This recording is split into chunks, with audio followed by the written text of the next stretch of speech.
എല്ലാവർക്കും നമസ്കാരം. Thrissur literary forum, global literary forum ചേർന്ന് സംഘടിപ്പിക്കുന്ന ലോക വനിതാ ദിനത്തോടനുബന്ധിച്ച് നടക്കുന്ന ഈ ചർച്ചയുടെ സ്വാഗതം പറയുക എന്നതാണ് എൻ്റെ കർത്തവ്യം. ആദ്യമായി നമ്മുടെ ഈ പരിപാടിക്ക് അധ്യക്ഷ സ്ഥാനം വഹിക്കുന്ന എഴുത്തുകാരിയും സാഹിതി സാംസ്കാരിക കേന്ദ്രത്തിൻ്റെ ചെയർപേഴ്സണും കൂടിയായ ഡോക്ടർ സരസ്വതി ബാലകൃഷ്ണനെ സ്നേഹാദരപൂർവ്വം ക്ഷണിക്കുന്നു.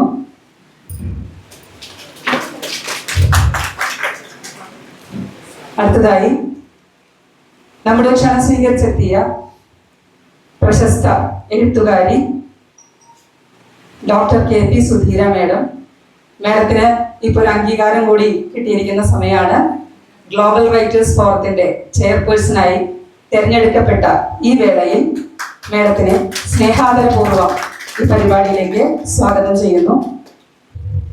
അടുത്തതായി നമ്മുടെ മുഖ്യ അതിഥിയായിട്ടുള്ളത് സിനിമ സീരിയൽ താരമായ രമാദേവി മാഡമാണ്. മാഡത്തിന്റെ അഭാവത്തിൽ മാഡം ഉടനെ എത്തിച്ചേരും.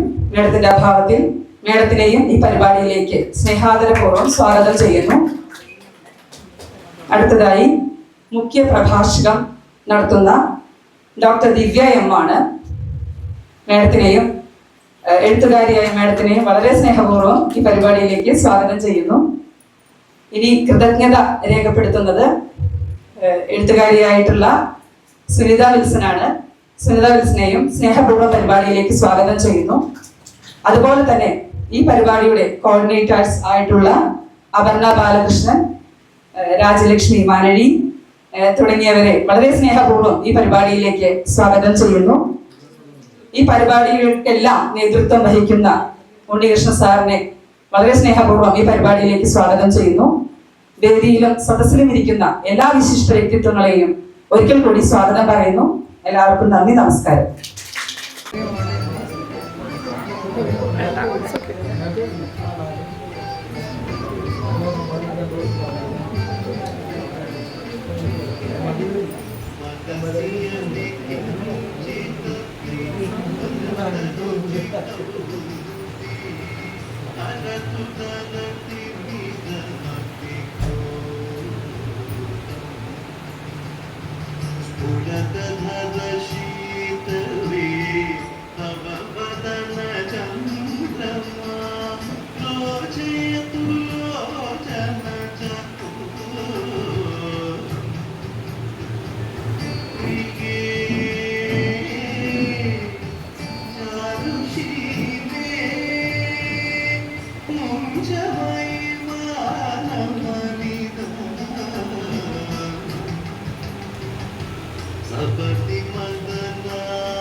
ഓരോ കാര്യങ്ങളും പ്രാവർത്തികമാക്കിയത് എന്നുള്ളത് വളരെ നമ്മൾ കടന്നു പോകേണ്ട ഒരു വിഷയം തന്നെയാണ്. പക്ഷേ പിന്നീട് നമുക്കറിയാം, നമ്മുടെ കാലഘട്ടത്തില് മുഖ്യ പ്രഭാഷക പറഞ്ഞതുപോലെ തന്നെ എത്ര പേർക്ക് കഴിയുന്നുണ്ട് ഇന്നത്തെ കാലഘട്ടത്തിൽ എന്നുള്ളത് വലിയൊരു ചോദ്യം തന്നെയാണ്. എന്നാൽ അതിലും സപ്പോർട്ട് ചെയ്ത് നിൽക്കുന്ന ഒരുപാട് ആളുകളെ ഞാൻ കണ്ടിട്ടുണ്ട്. എനിക്ക് ചിലപ്പോൾ തോന്നാറുണ്ട്, ഒരുപക്ഷെ ഞാൻ വർക്ക് ചെയ്യുന്ന സ്ഥാപനത്തിന്റെ ഗുണം കൊണ്ടായിരിക്കാം, എനിക്ക് പലപ്പോഴും തോന്നാറുണ്ട് ഒരു സ്ത്രീയേക്കാൾ ചിലപ്പോൾ കൂടുതലായിട്ട് നമ്മളെ സപ്പോർട്ട് ചെയ്തിട്ടുള്ളത് പുരുഷൻ തന്നെയാണ് എന്ന് എനിക്ക് പലപ്പോഴും തോന്നിയിട്ടുണ്ട്. കാരണം ഒരു സ്ത്രീക്ക് ശത്രു സ്ത്രീ തന്നെ ആയി പോകുമ്പോൾ എനിക്ക് വിഷമം തോന്നാറുണ്ട്. എന്തിനാണ് ഇങ്ങനെ കോമ്പറ്റീഷൻ? കാരണം നമുക്ക് നമ്മളെ തന്നെ എന്തുകൊണ്ട് എൻകറേജ് ചെയ്യാൻ കഴിയുന്നില്ല? അതാണ് ഏറ്റവും വലിയൊരു പരാജയമായിട്ട് എനിക്ക് തോന്നിയിട്ടുണ്ട്. എന്തിനാണ് നമ്മൾ പലപ്പോഴും സപ്പോർട്ട് ചെയ്യാറുണ്ട്, പക്ഷെ പലപ്പോഴും എനിക്ക് എൻ്റെ സുഹൃത്തുക്കൾ എന്ന് പറയുന്ന പുരുഷന്മാര് തന്നെയാണ് എന്നെ ഓരോ കാര്യങ്ങളിലേക്കും മുൻപോട്ട് കൊണ്ടുവരാൻ ശ്രമിക്കാറ്. സഹപ്രവർത്തകരായ ചില സ്ത്രീകളിൽ നിന്നാണ് എനിക്ക് ചില ശല്യങ്ങൾ നേരിടേണ്ടി വന്നിട്ടുള്ളത് എന്നുള്ളതും വളരെ വേദനാജനകമായിട്ടുള്ള ഒരു കാര്യമാണ്. ഇപ്പൊ നമ്മൾ എന്നും യാത്ര ചെയ്യുന്ന ഒരാളാണ് ഞാൻ ട്രെയിനില്. ഞങ്ങൾ എപ്പോഴും തിരഞ്ഞെടുക്കാന്ന് വെച്ചാൽ ലേഡീസിൽ പലപ്പോഴും കയറാറില്ല. കാര്യം എന്താന്ന് വെച്ചാല് അവർ അഡ്ജസ്റ്റ് തരില്ല. മിക്കപ്പോഴും നമ്മൾ നിൽക്കേണ്ടി വരും. പക്ഷെ വേറെല്ലാരാണ് ചേട്ടാ ഒന്ന് നീങ്ങിയിരിക്കുമെന്ന് വെച്ചാൽ ചിലപ്പോൾ അങ്ങനെ എണീറ്റ് തരും, കുട്ടി ഇരുന്നോളൂ, അല്ലെങ്കിൽ ചേച്ചി ഇരുന്നോ, അല്ലെങ്കിൽ അനിയന്മാരാണെങ്കിൽ ആ രീതിയിൽ പറയും. പിന്നെ ചില ആളുകളുണ്ട് കേട്ടോ, നമുക്ക് പറയല്ലേ എവിടെയുണ്ടല്ലോ, അപ്പൊ നമ്മളെന്തിരുന്നാൽ മതിയല്ലോ, ബുദ്ധിമുട്ടുണ്ടെങ്കിൽ അല്ലെ നല്ല നാല് വർത്തമാനം പറയാനാണ് നമുക്ക്. അതാ ഞാൻ പറഞ്ഞേ, നമുക്ക് പ്രതികരിക്കാനുള്ള ഇടത്ത് നമ്മൾ പ്രതികരിക്കണം, പ്രതികരിച്ചേ പറ്റൂ. അപ്പൊ രണ്ട് ടൈപ്പാണ് അവിടെ എനിക്ക് തോന്നുന്നത്. ചില നമ്മൾ നിശബ്ദരാക്കപ്പെടുന്ന സ്ഥലങ്ങളിൽ നമ്മൾ പ്രതികരിക്കുന്നത് വേണം. ഈ പറഞ്ഞ പോലെ നമുക്കായിട്ട് കുറെ സ്വാതന്ത്ര്യമുണ്ട്, അത് നമ്മൾ പലപ്പോഴും നമ്മൾ തന്നെയാണ് അത് ഉപയോഗിക്കാതെ പോകുന്നത്. ഞാൻ തന്നെ ചില സ്ത്രീകളോട് ചോദിക്കാം, നിങ്ങൾ എന്താ പറയാത്തത്? അവർ പറയില്ല. ചിലർക്ക് പേടിയാണ്. ഈ പറഞ്ഞ പോലെ അവർ വളർന്നു വന്ന സാഹചര്യങ്ങളും പല ഘടകങ്ങളുമാണ് അവരെ സ്വാധീനിച്ചിട്ടുള്ളത് എന്നുള്ളത് തീർച്ചയായിട്ടും വളരെ ശരിയാണ്. കാരണം ഇത്തരം കാര്യങ്ങളാണ് അവരെ പിന്തിരിപ്പിക്കുന്നത്. ഇപ്പൊ ഈ പറഞ്ഞ പോലെ ഒരുപാട് പേര് സൂയിസൈഡ് അറ്റംപ്റ്റ്, അതൊക്കെ ഞാൻ വായിച്ചിട്ടുള്ള കൃതികൾ തന്നെയാണ്. രാജലക്ഷ്മി അവരുടെയൊക്കെ വായിച്ചിട്ടുണ്ട്. അതുപോലെ ചേർത്ത് വെക്കാവുന്ന ഒരു പേര് എനിക്ക് ഓർമ്മ വരികയാണ്, നന്ദിത എന്ന് പറയുന്ന എഴുത്തുകാരിയുടെ കവിതകൾ. എനിക്ക് വരികൾ ഓർമ്മയില്ല, പക്ഷെ വളരെ ഹൃദയസ്പർശിയായിട്ടുള്ള വരികളാണ് അവരുടേത്. ഞാൻ അതിനോടുള്ള ഇഷ്ടം കൊണ്ട് തന്നെ ഞാനത് ഫോട്ടോസ്റ്റാറ്റൊക്കെ എടുത്ത്, എനിക്ക് ആ ബുക്ക് കിട്ടാത്തതുകൊണ്ട് എവിടെ നിന്നൊക്കെയോ സംഘടിപ്പിച്ച് ഞാനത് ഫോട്ടോസ്റ്റാറ്റൊക്കെ എടുത്ത് വെച്ച് വായിച്ച ആളാണ്. വളരെയധികം സ്പർശിച്ചിട്ടുള്ള ഒരു എഴുത്തുകാരിയാണ്. ഇങ്ങനെ അവരും ഇതുപോലെ സൂയിസൈഡ് ചെയ്യാണ് ചെയ്തത്. അപ്പൊ നമുക്ക് അതിനുള്ള ഒരു ശക്തി അല്ലെങ്കിൽ ഒരു ത്രാണി നമ്മൾ തന്നെയാണ് ഉണ്ടാക്കിയെടുക്കേണ്ടത്. പലപ്പോഴും അത് നമുക്ക് നഷ്ടപ്പെടുന്ന നമ്മുടെ സാഹചര്യങ്ങൾ കൊണ്ട് തന്നെയാണ് എന്നുള്ളത് വസ്തു തന്നെയാണ്. ഞാൻ ഒരു പുരുഷ വിദ്വേഷ അല്ലെങ്കിൽ അങ്ങനത്തെ രണ്ട് ആംഗിളിലല്ല പറയുന്നത്, രണ്ടും ചേർന്നുകൊണ്ടാണ്. കാരണം നമ്മൾ ചില സമയങ്ങളിൽ പുരുഷ വിദ്വേഷമായി പോവുകയാണ്. കാരണം എന്തുകൊണ്ടാണ് നമുക്ക് പ്രതികരിക്കാൻ പറ്റുന്നില്ല. പല സന്ദർഭങ്ങളിലും നമ്മുടെ വായ അടയ്ക്കപ്പെടുകയാണ് ചെയ്യുന്നത്. പക്ഷെ നമ്മൾക്ക് സംസാരിക്കാൻ, ഞാൻ നന്നായി യാത്ര ചെയ്യുന്ന ഒരാളാണ് കേട്ടോ. ഇനിയിപ്പോ എനിക്ക് പോണ്ടെന്ന് പറഞ്ഞാലും ഞാൻ പറയും, അതെ നല്ലൊരു യാത്രയാണ് കേട്ടോ, ഇന്ന ഗ്യാങ്ങിന്റെ കൂടെയാണ് പോണത്, ഇന്നതാണ് സാഹചര്യം എന്ന് പറയും. എന്നിട്ട് മനസ്സിലാക്കാൻ പറ്റുന്നില്ലെങ്കിൽ അത് എന്റെ പ്രശ്നമല്ല എന്ന് ഞാൻ വിചാരിക്കുന്നു. കാരണം എനിക്ക് പോയി വരാനും ഇപ്പൊ എന്റെ നാട്ടിലെ ആളുകളായാലും വലിയ ബുദ്ധിമുട്ടൊന്നുമില്ല. ചിലപ്പോൾ ഞാൻ പ്രോഗ്രാം കഴിഞ്ഞ് കുട്ടികളൊക്കെ കലോത്സവം കഴിഞ്ഞിട്ടായാലും ഞാൻ ലേറ്റ് ആയിട്ടൊക്കെ എത്താറുണ്ട്. പിന്നെ ഈ പറഞ്ഞ പോലെ നമ്മൾ തന്നെയാണ് നമ്മളുടെ ശത്രുവും മിത്രവും എന്ന് തോന്നാറുണ്ട്. പിന്നെ ഈ വേദ കാലഘട്ടം കഴിഞ്ഞതിന് ശേഷവും ഒരുപാട് പഠനങ്ങൾ ഇത്തരത്തിൽ ഇതുമായി ബന്ധപ്പെട്ട് വന്നിട്ടുണ്ട്. എവിടെയാണ് ഈ ചാതുർവർണ്ണ്യം ഒക്കെ വന്ന സമയത്ത് ഒരുപാട് പ്രശ്നങ്ങൾ സംഭവിച്ചിട്ടുണ്ട്. അതിൽ തന്നെ പറയുന്നത് ഈ ശൂദ്ര എന്ന് പറയുന്നത് പലപ്പോഴും മിസ് ഇന്റർപ്രറ്റ് ചെയ്തൊരു വാക്കാണ്. കാരണം നാട്യശാസ്ത്രത്തിലൊക്കെ ശൂദ്ര എന്ന് പറയുന്നത് വൈരാഗ്യം എന്നുള്ള നിലയ്ക്കാണ്. കാരണം സന്യാസിമാരെ പോലുള്ളവർക്കൊന്നും ശരിക്കും ഫിലോസോഫേഴ്സിനൊന്നും നൃത്തം, നാട്യം തുടങ്ങിയതിനോടൊക്കെ ഒരു വിമുഖത ഉണ്ടാവും. അതെനിക്ക് തോന്നിയിട്ടുണ്ട്. കാരണം നമ്മൾ ഞാൻ ശ്രീലങ്ക പോയിട്ടുണ്ടായിരുന്നു, റിസർച്ചിന്റെ ഭാഗമായിട്ട് പോയതാണ്. അവിടെ പോയപ്പോഴും നമുക്ക് ഇവിടെ അവര് ഇങ്ങനെ കൊത്തി വെച്ചിട്ടുള്ള പോലെയുള്ള പെയിന്റിങ്സ് ഉണ്ട് മനോഹരമായിട്ടുള്ള. പക്ഷെ 2-3 മാത്രമേ കാണാൻ സാധിച്ചുള്ളൂ. അതിമനോഹരമായ പെയിന്റിങ്സ് ആണ്, ഫോട്ടോ എടുക്കാൻ അവർ സമ്മതിക്കില്ല. എന്നിട്ട് ഞാൻ ഗെഞ്ചി കാലൊക്കെ പിടിച്ച് 2 ഫോട്ടോ വെച്ചിട്ട് പോന്നു. അവരെ പറഞ്ഞിട്ട് കാര്യമില്ല, അത് മങ്ങിപ്പോകും. അപ്പൊ ഞാൻ ചോദിച്ചത് എന്താ ഞാൻ നഷ്ടപ്പെടാൻ കാരണം എന്ന് വെച്ചാൽ അത് ബുദ്ധിസ്റ്റ് ആളുകളുടെ വിഹാര കേന്ദ്രമായിരുന്നു, ഇത്തരത്തിലുള്ളതൊന്നും അവർ അംഗീകരിച്ചിരുന്നില്ല, നശിപ്പിക്കപ്പെട്ടതാണ് എന്ന് പറഞ്ഞു. ചരിത്രത്തിന്റെ വഴിയിലൂടെ സഞ്ചരിക്കുമ്പോൾ ഇത്തരത്തിലുള്ള ധാരാളം പ്രശ്നങ്ങൾ നമുക്ക് കാണാനായിട്ട് സാധിക്കുന്നുണ്ട്. സ്ത്രീകൾക്ക് തീർച്ചയായിട്ടും പലയിടത്തും ഇപ്പൊ ഈ പറഞ്ഞ പോലെ, പിന്നെ കലകളിലേക്ക് വരികയാണെങ്കിൽ 10-ാം നൂറ്റാണ്ടിലൊക്കെ ശരിക്കും കൂടിയാടലിൽ സ്ത്രീകൾക്ക് സ്വാതന്ത്ര്യം കൊടുത്ത ഒരു രാജാവ് നമുക്കുണ്ടായിരുന്നു, കുലശേഖരൻ എന്ന് പറയുന്ന. അദ്ദേഹമാണ് ശരിക്കും ഏറ്റവും അധികം സ്ത്രീകൾക്ക്, പക്ഷെ അപ്പോഴും വേറെ പ്രശ്നം വരേണ്യ വർഗത്തിൻ്റെത് മാത്രമായി അന്ന് അവിടെ നിലനിന്നിരുന്ന ഒരു കല. ഇതാ ഞാൻ പറഞ്ഞത്, ദ്വന്ദ്ം അവിടെ ഉണ്ട് എപ്പോഴും. അതൊരു പ്രശ്നം തന്നെയാണ്, അല്ല എന്ന് ഞാൻ പറഞ്ഞിട്ടല്ല ചർച്ച ചെയ്യുന്നത്. ആ പ്രശ്നം അവിടെ നിലനിൽക്കുന്നുണ്ട് എപ്പോഴും. സ്ത്രീകളുടെ പ്രശ്നം എപ്പോഴും നിലനിൽക്കുന്ന കാര്യം തന്നെയാണ്. ഇന്നും എത്രയോ സൂയിസൈഡുകൾ നടക്കുന്നു, കുട്ടികൾ ഇത്തരത്തിൽ ഓരോന്ന് അനുഭവിക്കുന്നു, അവര് പെട്ടെന്ന് പോയിട്ട് ഓരോ കാര്യങ്ങൾ ചെയ്യുന്നു. ഇതെല്ലാം ഇന്നും നടക്കുന്ന കാര്യങ്ങൾ തന്നെയാണ്, അതല്ല എന്നല്ല ഞാൻ പറയുന്നത്. പക്ഷെ പലപ്പോഴും രണ്ട് വഴികളിലൂടെ സഞ്ചരിക്കുന്നതായിട്ട് എനിക്ക് തോന്നാറുണ്ട്. ഇതുപോലെ തന്നെയാണ് ഞാൻ 1-2 എഴുത്തുകാരെ ഓർത്തു വെച്ചിരുന്നു, ഇനി വഴിയെ പറയാൻ ഓർമ്മ വരുന്ന സമയത്ത്. ഇങ്ങനെ ഒരുപാട് കാര്യങ്ങൾ, പിന്നീട് കാളിദാസന്റെ കാലഘട്ടം അല്ലെങ്കിൽ തുടങ്ങിയിട്ടുള്ള കാലഘട്ടങ്ങളിലൊക്കെ നർത്തകിമാരുണ്ടായിരുന്നു. നർത്തകിമാരെ കുറിച്ച് നമുക്കറിയാം, മോഹൻജോദാരോ എന്ന് കണ്ടെടുത്ത ശില്പം പോലും നർത്തകിയുടെ രൂപമാണ് എന്ന് പറഞ്ഞിട്ടുണ്ട്. അങ്ങനെ നർത്തകിമാരുണ്ടായിരുന്നു, ഗായക സംഘങ്ങൾ ഉണ്ടായിരുന്നു, നൃത്ത സംഘങ്ങൾ ഉണ്ടായിരുന്നു. പക്ഷേ ഇത് എവിടെയൊക്കെയോ ഏതോ കാലഘട്ടത്തിൽ ആരുടെയൊക്കെയോ എന്താ പറയുക പ്രവൃത്തി ഫലമായിട്ട് നഷ്ടപ്പെടുകയാണ് ഉണ്ടായത്.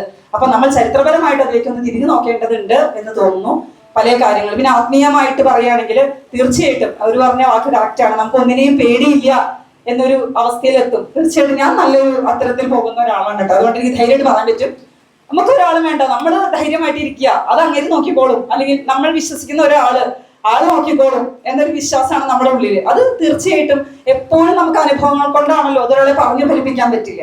അപ്പൊ ആ അനുഭവങ്ങളിലൂടെ നമുക്ക് തന്നെ ശക്തി വരികയാണ് ചെയ്യുന്നത്. അപ്പൊ നമ്മൾ ഞാൻ എൻ്റെ വഴിക്ക് പോകുന്നുണ്ട്, ഞാൻ കറക്റ്റാണ്, പിന്നെ എന്തിനാണ് ഞാൻ ബോധർ ചെയ്യുന്നത് എന്ന് ചിന്തിക്കുന്ന ഒരാളാണ് ഞാൻ. നമ്മളൊരാളെ ദ്വേഷം ചെയ്യാതിരിക്കുക, കഴിയുന്നത് ഉപദ്രവിക്കാതിരിക്കുക, നമ്മുടെ പ്രവൃത്തി മാക്സിമം നന്നായി. പിന്നെ ഇങ്ങോട്ട് ദ്രോഹിക്കാൻ വരെ നമുക്ക് നിവർത്തിയില്ലല്ലോ എന്ന് പറഞ്ഞ പോലെ ഒരുപാട് കാര്യങ്ങൾ നമ്മൾ പ്രതികരിക്കുക. എനിക്ക് അത്രേ പറയാനുള്ളൂ. പ്രതികരിക്കേണ്ടടുത്ത് പ്രതികരിക്കുക തന്നെ വേണം. നമ്മൾ നിശബ്ദരായിരുന്നാൽ അതാണ് ഏറ്റവും വലിയ പ്രശ്നം.